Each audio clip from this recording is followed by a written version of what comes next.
अस्सलाम वालेकुम। आज आपको एक नए तरीके से गाजर की बर्फी बनाना बताऊंगी जो कि बहुत ही टेस्टी बनकर तैयार होंगी। बिना कद्दूकस किए, बिना दूध के इस बर्फी को बनाना सिखाऊंगी। तो यह चलिए बनाना करते हैं स्टार्ट इस रेसिपी को। यहाँ पर मैंने 1 किलो गाजर ले लिए है। ये बारीक वाले पतले वाले गाजर है, आप चाहे तो मोटे वाले गाजर भी ले सकते हैं। तो यहाँ पर इसकी मैं स्किन निकाल लेती हूँ। इस तरीके से एक पीलर की मदद से इसे इस तरीके से इसकी स्किन निकाल लूँगी।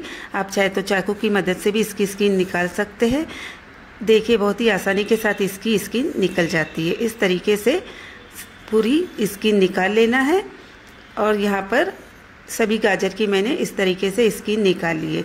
इसके बाद इसके दोनों साइड को मैं कट करूँगी। इस तरीके से आगे और पीछे के पार्ट को निकाल दूंगी। गाजर के मैंने बारीक बारीक पीसेस बना लिए हैं और इससे अच्छी तरह कट करके वॉश कर लिया। इसका मैं मिक्सी के अंदर ग्राइंड करके बारीक सा पेस्ट बना लूँगी।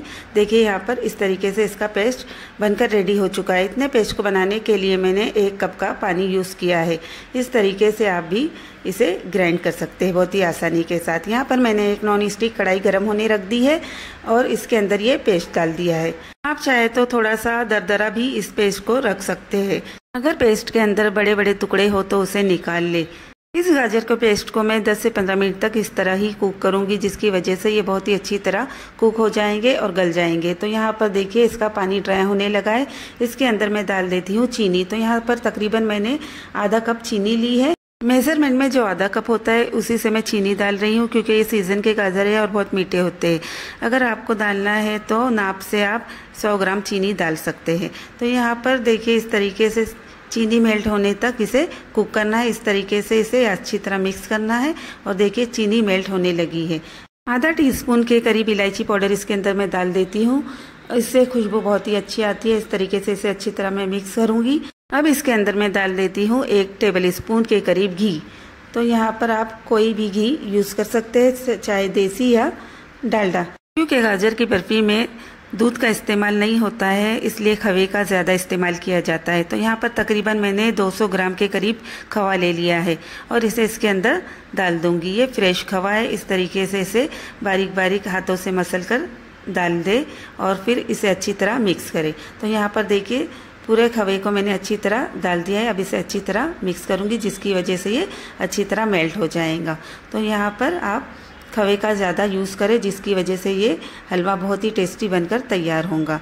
और बहुत ही आसानी के साथ देखिए ये बनकर तैयार हुआ है। इसे बनाने के लिए बहुत ही कम चीज़ों का यूज़ किया है मैंने और ये बहुत ही टेस्टी बनकर तैयार होता है। इस तरीके से आप घर पर ही बहुत ही आसानी के साथ इसे बना सकते हैं। इस हलवे के अंदर मैं केसरी फूड कलर का यूज़ कर रही हूँ। ये ऑप्शनल है, लेकिन इससे लुक बहुत ही अच्छा आता है, इसलिए मैं इसे इसके अंदर ऐड कर रही हूँ। आप चाहे तो इसे स्किप भी कर सकते हैं। हल्का सा 1 पिंच इसके अंदर मैंने केसरी फूड कलर डाल दिया है। इस तरीके से इसे अच्छी तरह मिक्स करती जाऊंगी। 3 से 4 मिनट तक इसे अच्छी तरह मैं कुक करूंगी, जिसकी वजह से ये अच्छी तरह ड्राई हो जाएगा। ये बर्फी कई दिनों तक खराब नहीं होती है, इसलिए आप 5 से 8 दिन तक इसे अच्छी तरह स्टोर करके भी रख सकते हैं। लेकिन ये बहुत ही टेस्टी होती है, इसलिए बचने का तो सवाल ही नहीं होता। जब भी आप गाजर की बर्फी बनाएं तो इस तरीके से आप किसी नॉन स्टिक कढ़ाई या मोटे बॉटम के बर्तन का यूज़ करें, जिसकी वजह से नीचे से ये जलेगा नहीं। कढ़ाई के अंदर का पानी अच्छी तरह ड्राई हो चुका है। अब कर देती हूँ गैस का फ्लेम ऑफ। यहाँ पर मैंने एक नॉन स्टिक टीन ले लिया है। इस तरह का बॉक्स आप ले ले या कोई प्लेट ले ले। उसके अंदर भी मैं डालने का तरीका बता दूंगी।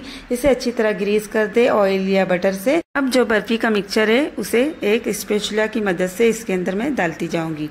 तो यहाँ पर इस तरीके से इसे अच्छी तरह सेट करना है। इसे 1 इंच के ऊपर ही फिल करना है। तो बाकी के बचे हुए मिक्सचर को मैंने एक प्लेट में सेट कर लिया है। इस तरीके से उसे भी अच्छी तरह प्लेन कर दूंगी स्पैचुला की मदद से। और देखिए दोनों मिक्सचर के ऊपर मैं ड्राई फ्रूट डाल रही हूँ। इस तरीके से ऊपर से ही ड्राई फ्रूट डालना है। अगर अंदर से डालें तो कट करने में काफ़ी परेशानी होती है। इस तरीके से डालने से आसानी के साथ ये कट हो जाते हैं। तो इस तरीके से आप डाल सकते हैं। अगर आपको ड्राई फ्रूट पसंद नहीं तो इसे स्किप भी कर सकते हैं। इस तरीके से आपको जो भी ड्राई फ्रूट पसंद हो इसके ऊपर गार्निशिंग के लिए आप यूज़ कर सकते हैं। 3 से 4 घंटे के लिए इसे मैंने सेट होने रख दिया था। इस तरीके से आप आसानी के साथ इसे सेट कर सकते हैं। बर्फी अच्छे से सेट हो चुकी है। अब इसके मैं पीसेस बना लेती हूँ। तो यहाँ पर मैंने एक चाकू ले लिया, इसकी मदद से इसके स्क्वायर टाइप के पीसेस में बना लूँगी। तो यहाँ पर आपको जिस भी साइज के पीसेस बनाना हो आप बना सकते हैं। इस तरीके से इसे कट करते जाना है, बहुत ही आसानी के साथ ये कट हो जाएगा। अगर मैं कढ़ाई के अंदर कुक होते हुए ही इस ड्राई फ्रूट को यूज़ करती तो इसे कट करने में काफ़ी परेशानी होती, इसलिए मैंने ऊपर से ही गार्निशिंग के तौर पर इसे यूज़ किया है।